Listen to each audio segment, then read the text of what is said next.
Thank you for listening to the Thoughtful Moments podcast. I am Will and I'm your host. Today, I'll be talking about a topic I hope that will encourage and lift you up. This show is brought to you by Audible. Audible is offering my listeners a 30-day trial membership.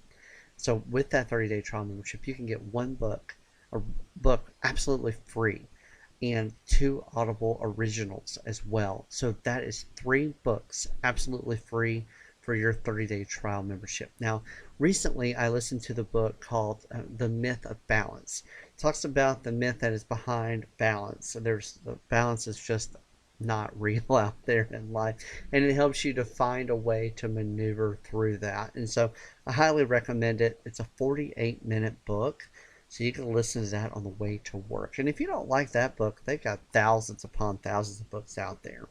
So hop on to audibletrial.com/thoughtful moments podcast. I'll have that in my show notes for you so that you can grab that. So if you haven't already, go ahead, like, share, and subscribe to this podcast and to the YouTube channel. It helps us be able to reach more people every day. Well, I hope you enjoy this, and on with the show. Everybody, I have the amazing, awesome, she's her own CEO, Kathryn Brooks, on the line. How are you doing today, Kathryn? Hi, Will. I'm doing wonderfully. How are you? I am doing better than I deserve. If I were any better, I'd need another cup of coffee, which I've got one right here beside me. So don't be surprised if I take a drink or two from it. So I think you've got something with you too. So I guess we can do that together. It's water, actually. It's not that interesting, but Hey, I it's in did your coffee own earlier. branded coffee mug. I'm just saying. Thanks. That's awesome. Well, hey, we're I wanted to have you on because I know you have a lot of great opportunities that you're a part of, and I wanted my wonderful guests to get to know you a little bit more. So, what's your story? Tell them a little bit about yourself. So, where to start? As you mentioned, I own a company called She's Her Own CEO, and also the website that's associated with it, she's her own CEO.com. My background is in corporate finance. So I started basically right out of college, maybe a little bit in reverse order, where I went through college and I knew exactly what I wanted to do. Okay. Now I'm kind of branching out into the more creative space. So I think a lot of people kind of have a reverse experience where, they're 18, 19, 20, and they're like, what am I going to do? So I came straight out of college and went directly into corporate finance and thoroughly enjoyed it, just learned a ton. I went back and got my MBA at night while I was working full time, but I've always had this entrepreneurial spirit, and I knew eventually that I would probably be at this place. I just didn't know when or where or how. So after a decent length corporate career, so actually in the middle of it, I started a boutique, so an online boutique called Kathryn Style Boutique. And we can maybe get into some of the details of that later, but basically I started that knowing that I was going to have limited time in my day because there's only 24 hours in a day, and I had a very long commute. My corporate job was just more than a full-time job. I mean, it was, I'll say 9 to 5. It was more like, 7 to 7. And then, I'd come home and kind of build my boutique business on the side. So I knew going into building the boutique that it would have to be something I can manage from home. And it would have to be something that I would have to manage, nights, weekends, vacations. So I started that midway through my corporate career and kind of managed that, and was basically I still am, but started off curating. So curating jewelry, fashion, beauty, home decor, but basically things where I've met the artisan and I want to communicate their story to the world. So not necessarily just, doing an import export business, but more like, hey, what would I actually use? What would my family and friends actually use? So that was a huge learning for me. I wanted to learn e-commerce. So I taught myself e-commerce on the side. So that was kind of a byproduct of going through that boutique process. And then about a year into that, I started thinking, women really need a brand that communicates all the power and the contributions and achievements that they bring to the world. And I kind of felt like, I'm a big lover and supporter of memes, just like everyone is, with Instagram, and, you can go on all day with those. I love them, but I was looking for something a little more meaty and content oriented. So She's Her Own CEO came out of my need and my desire to kind of say, hey, there's all these amazing women. And that started with my mom. My mom raised me, and she's the CEO of my world. So my point in She's Her Own CEO is basically, it doesn't matter what your career is. It doesn't matter if you work for somebody else, or, if you're a stay-at-home mom, which is probably the most awesome job ever. I'm not a mom, but I have a whole bunch of respect for them. People are artists, people are creators, people that are in IT. It doesn't really matter what your profession is. We all have that ability to lead ourselves and provide for others, and also create along the way. So that's where I am today. Well, it's pretty neat to see that. And our journeys are all different, but they all have a way to go from point A to point B. It's never a straight line. It's always everywhere in between. And so it's pretty neat that you can claim that you're your own CEO and claim the story behind it. Now, I know that you recently became a full-time entrepreneur. Yes. What made you decide to do that? I knew, as I mentioned, I knew at some point I love my corporate career, and it was very, very fulfilling, obviously very exhausting. But I came to a place where there was a good opportunity to move into full-time entrepreneurship. One reason, probably the biggest driver, was how many opportunities I was having to say no to. Yeah. So as leading your own business, there's so many things that come up during the day. They come up during the middle of the night.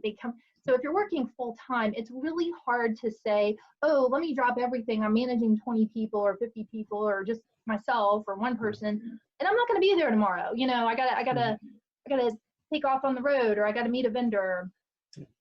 So those opportunities kept piling up with me, and it was just getting to the point where, this is a good jumping off place. It's either I'm going to lock in for another X number of years, or let me push myself and explore a different side of my personality and my brain. So that's kind of how it happened. It wasn't like a negative experience. It was more of a positive experience. How did you make that jump, and how long did it take you to make that jump? So I started my boutique business. This sounds like a long time ago, but given I was working full time, it was a very part-time adventure. I actually incorporated the business in 2013, but it didn't launch, online and, any kind of presence until 2014. So going back, it's been several years, and then another couple years went by before She's Her Own CEO developed into its own platform. So probably 5+ years, and then I've been full time pretty recently, within the last year or so. Yeah, I made a comment to several of our people that I mentor. I'm like, a lot of people you will hear go, hey, it's going to be an overnight success, and it's going to happen. And it's simply not true. And if you're joining anything to make it an overnight success, it's a fraud, or something completely abnormal is not working with it. And so I applaud you for sticking through with it, because most people, after a day or two, let alone 4, 5, 6 years, just give up. It's really true. And I think some people that have kind of built in fame or notoriety, they have a great springboard to build upon. But if you're, basically an average, working person, you have to, I'll say, put together, cobble together all of your talents, and kind of, see what you've got, and then, just keep accumulating, keep snowballing them. And then eventually, hopefully, something will take off. That's what I've been doing. I'm like, okay, maybe this will work. It's kind of like throwing spaghetti to the wall and hoping to God it actually sticks. So true. So I see that you're, a huge proponent of women in business. And what has been your biggest driving force to do that? to be that big proponent? And I was thinking about this question over the weekend too. I think I've just always naturally had an affinity for helping other people. Mm-hmm. And, I go back to, when I was in college, or, when I was a manager at a Fortune, well, let's call it, it was a Fortune 100 company, or, and you would very much know the brand name. Um, I just always took that perspective with leading my teams, that if I can help someone else be better, we're all going to be better. And I don't subscribe to the notion that there's a limited pie that we all have to slice up and keep making it smaller and smaller. And if this person gets this, well, then it takes away from me. I don't know if that's controversial or not, but I don't believe in that. I believe the pie can grow. And if you help others, that's only going to enable your own success, because I just think it's the right thing to do. But I know I've developed, as a leader by leading other people. So I just think it's a win-win situation for everyone. That's pretty neat, because a lot of people don't agree with that. I happen to think that it's true. We're here to build one another up and to encourage and to help each other to grow in our own businesses, our own platforms, and darn, to at least collaborate with one another, and not be against one another. Right. I know that with podcasting, it's so easy for people to go, oh, well, they already have it. You don't want to invade their space. Well, I have had other podcasters on this program to, one, get wisdom from them, and two, for them to get wisdom from me, because there are things that we all have that each other don't have. And that goes for your business as well. No, it's so true. And I mean, basically, as a podcaster, you're in the media world. I mean, you own your own, media outlet. So, that's your brand. That's, I mean, you can do what you want with it. And, like you said, I think that's a great point. If you succeed, that's not going to necessarily deduct from someone else. It's just you're going to float the whole boat. Yeah, absolutely. That's great. So how do you feel with the phrase that everything rises and falls on leadership? What's your thought process behind that? I think that is a very true statement. I think first and foremost, and in She's Her Own CEO, one phrase I use a lot, and I've actually trademarked it, is lead, provide, and create. And where I go with that is, it's basically, first of all, before you even talk about leadership, you have to lead yourself. Yeah.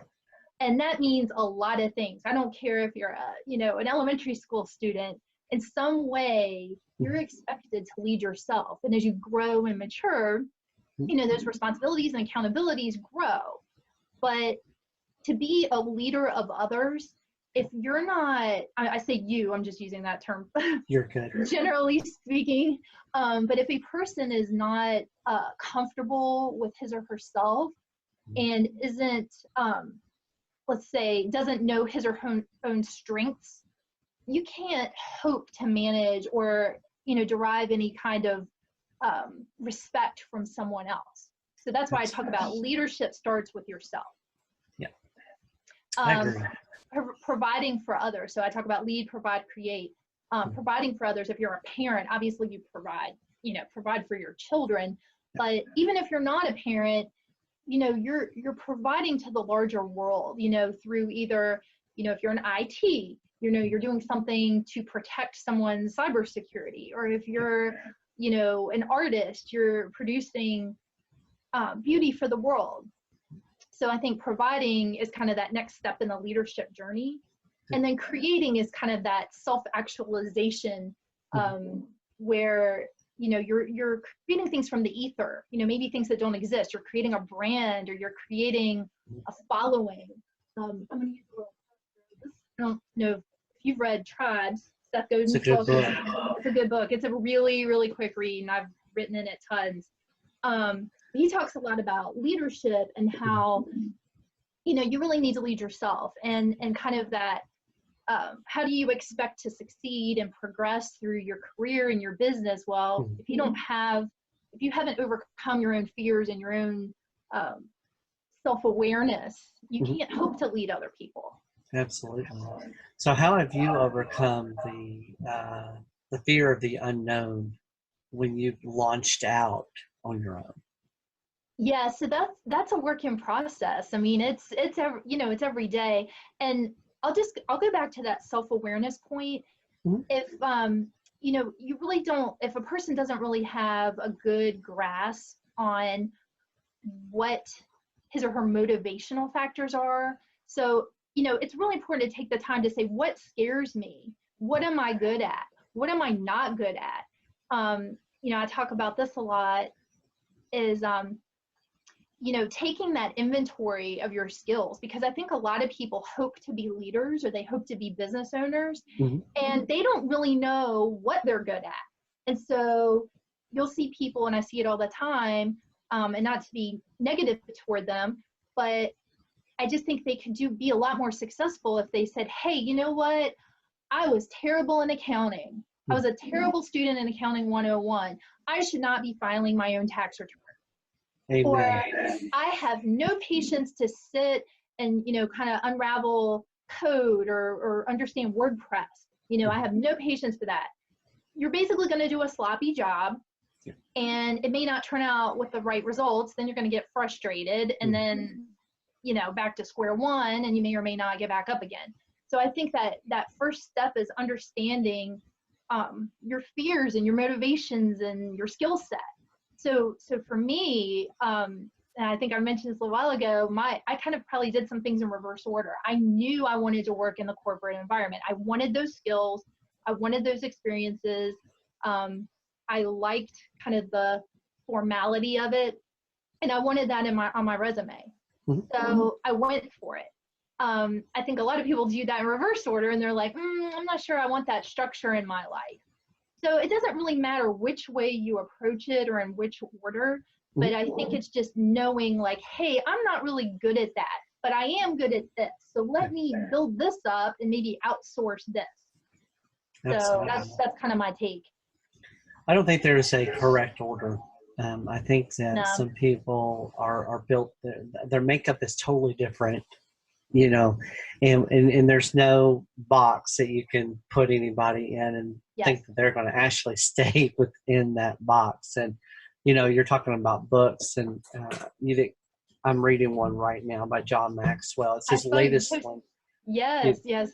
And that's why I asked that question, because a lot of times, and I'm going through my own journey right now with that. And that was one of the questions I posed to myself as an employee right now. I'm not a full time on my own yet, but as an employee, how do I fit into the big picture? And where in that path am I going? Because Right. not all of us are there yet. And you're not there yet either. You're still growing, No, you know everybody. Yeah. and so I think it's so important that my listeners get that there's not an end in sight until the end No. is the end, because you're always growing. At least you should be anyway. Yes. I should say that. And you can look around you kind of at your peer group and say, just to talk about podcasters, I mean, I'm Yeah. sure there are people that look toward you and go, wow, Will is so calm and collected. I wish I could get some of that mojo. And then you probably look at another podcaster and say, I don't know what you would say, but something that maybe you want to develop. So I think, that's just something I constantly do. If I see a speaker on stage, I'll say, I like the way that point was delivered, or let me kind of ponder, how that point was communicated and kind of work on that. But then other people will look to me and say, like, hey, you're really good at, kind of the technical, the finance, the behind the scenes, you're really good at that. I tend to be good with things that have a lot of structure. Yeah. So, it just depends. So it's just identifying what you already have in your toolbox, and then building those skills, or if they're not buildable, outsource them. Yeah, I'll be outsourcing all my financial ones for sure. I hired a CPA for the first time this year, and I went, Great. I'm done doing these taxes. I don't want to deal with them anymore. Matter of fact, I'm going to have to go pick them up tomorrow, and I'm glad they did it. And, the price stinks. I don't like paying that much, but sometimes it's just worth my sanity. So, but it just is what it is, and that's okay. It's okay to admit I can't do this. So here, Yes. would you do it for me? And that's where you're getting to. I'm just Yes. asking that. So, Yes. I see that you are doing you're starting to branch out into consulting and coaching and book Yes. writing and things like that.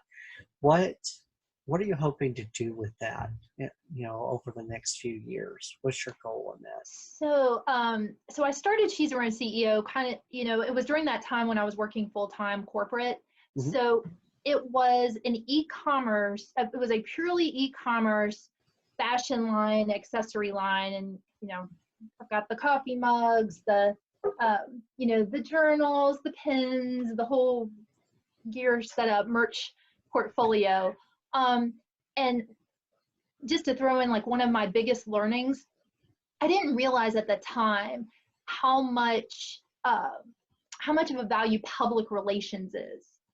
And I'm not necessarily talking about paid advertising. I'm not necessarily talking about social media. Those things are important on their own. Yeah. But public relations, I've been told by experts up in the Northeast, in New York City specifically, that's like, if you don't communicate your brand message, you really don't have a business. So when I was working full time, I didn't have the time, and it really wasn't on my radar to be doing things like this, to be doing podcasting, to be going live. I did some TV there at that time, but I was kind of limited by scheduling. I do a lot more now. But I think, just bringing all those things together is really what builds a business. Yeah, absolutely.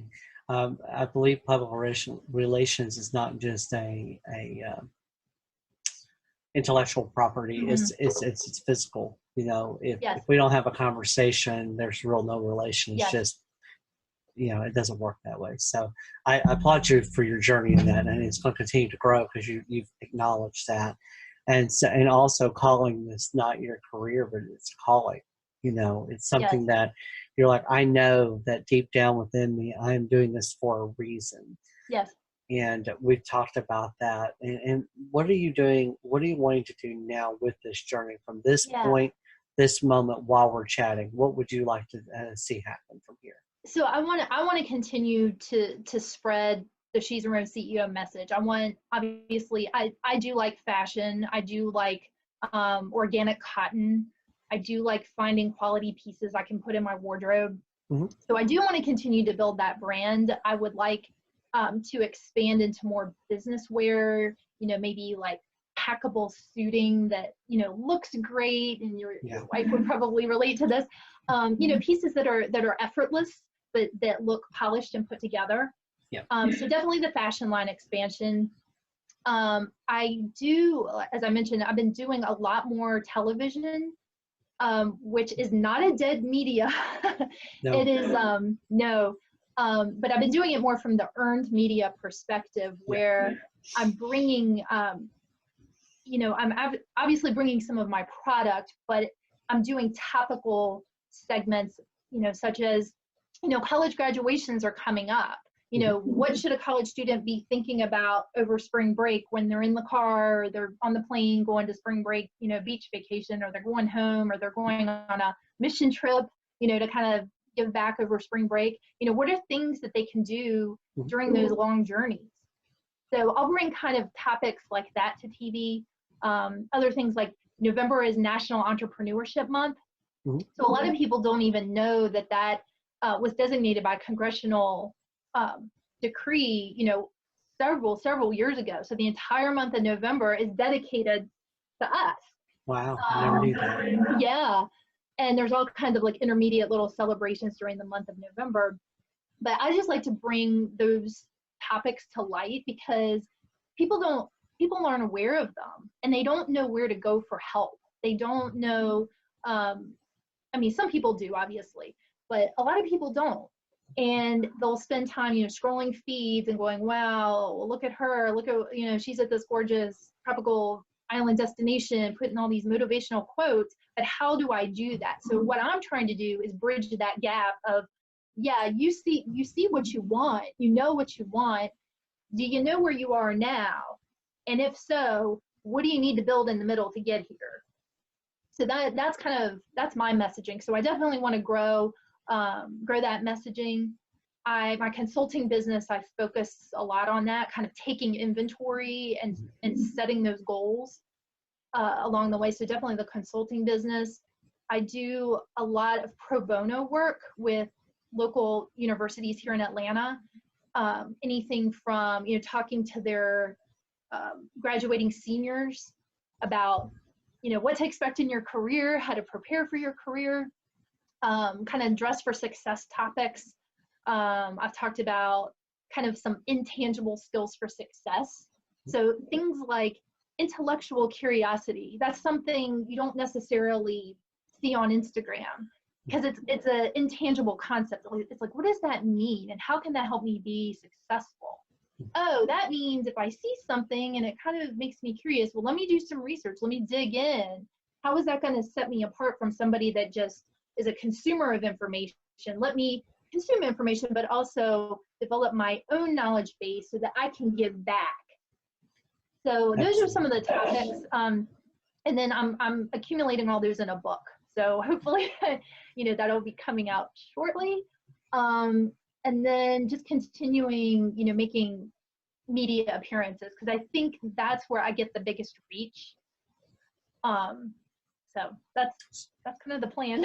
There you go. Especially with Atlanta, because Atlanta has a pretty good, strong media outlet base. Yes. I mean, a lot of the It's major, a top 10. Yes. yeah, I was going to say it was pretty far up there, and so you could easily, branch out from there without a problem, and so that's pretty cool to see that happen. So, what was your biggest aha moment in your career transition from being in the corporate world to being your own boss? I think I would say it's how much I knew about public relations, obviously, and when I talk about public relations, I'm talking about earned media. So a situation where I'm bringing content or bringing value, and in exchange I get airtime on TV.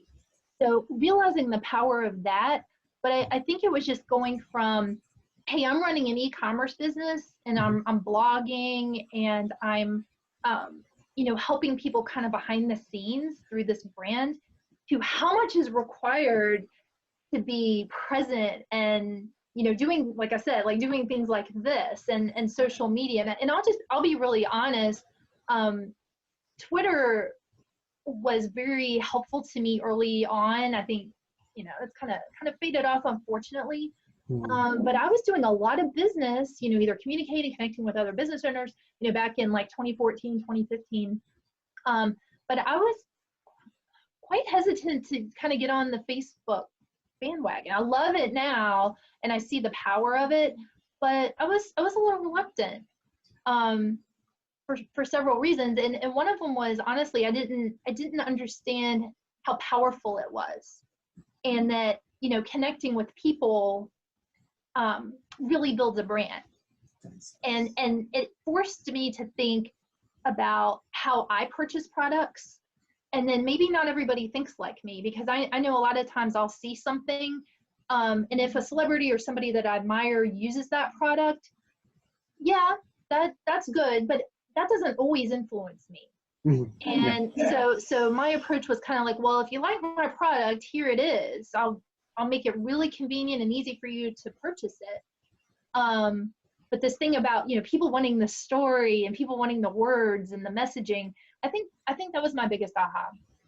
That's really an important thing for people to hear, is that it doesn't always go the way that you think it is with your aha moment. You're going to find different ways, because I'm sure you never thought you'd be doing Facebook and Twitter and Instagram, all of the above, and getting your platform out there. Not so much. And the other thing with me is, and this goes back to some people's skill sets or other people's nemesis. Yeah. So TV doesn't bother me. I love TV.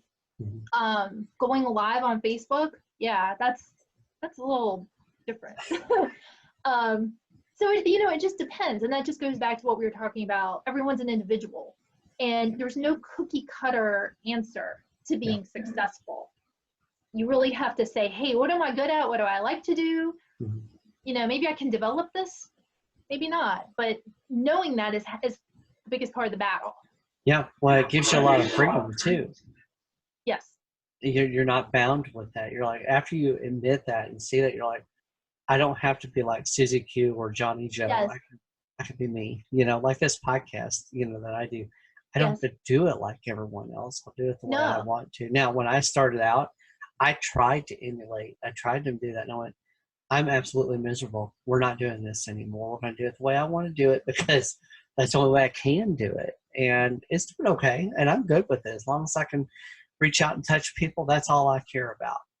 And once you get that in your head and get it in your heart, you can produce the content and be okay Yes. with it. And that's what you're saying too. And so, yeah, and emulating other people, there's yeah, a fine line between yeah, too much I'll say celebrity worship of another person mhm, versus really understanding the content of what's making that person successful. yeah, absolutely. And I'll just add, I have a blog on CheeseYourOwnCEO.com, and that's a free compendium of information where I've interviewed some really top level people, entrepreneurs. I've got and anyone is in the kind of the health and fitness industry. So the CEO of Shape magazine, I've interviewed her.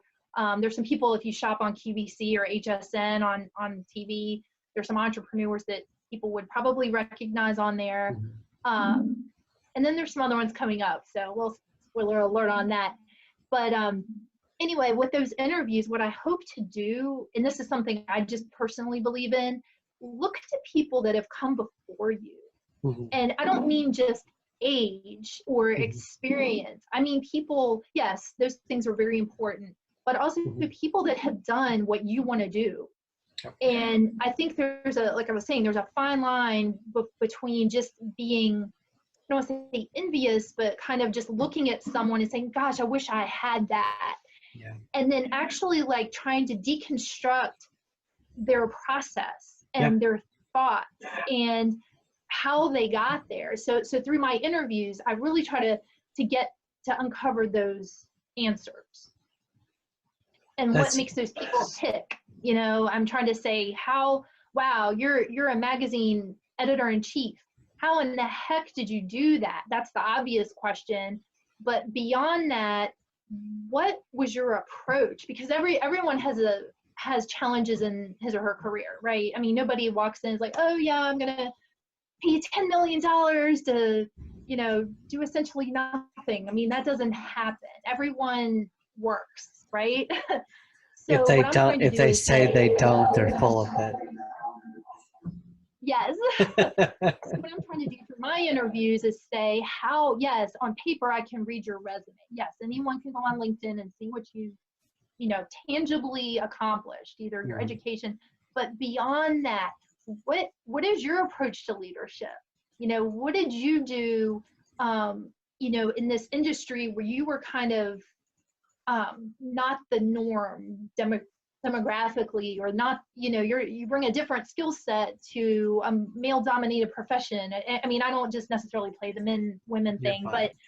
but so I try to peel that back a little bit and really get to, what are those answers? And I'm trying to use that as the inspirational tool versus, well, that person has everything and I'll never achieve that.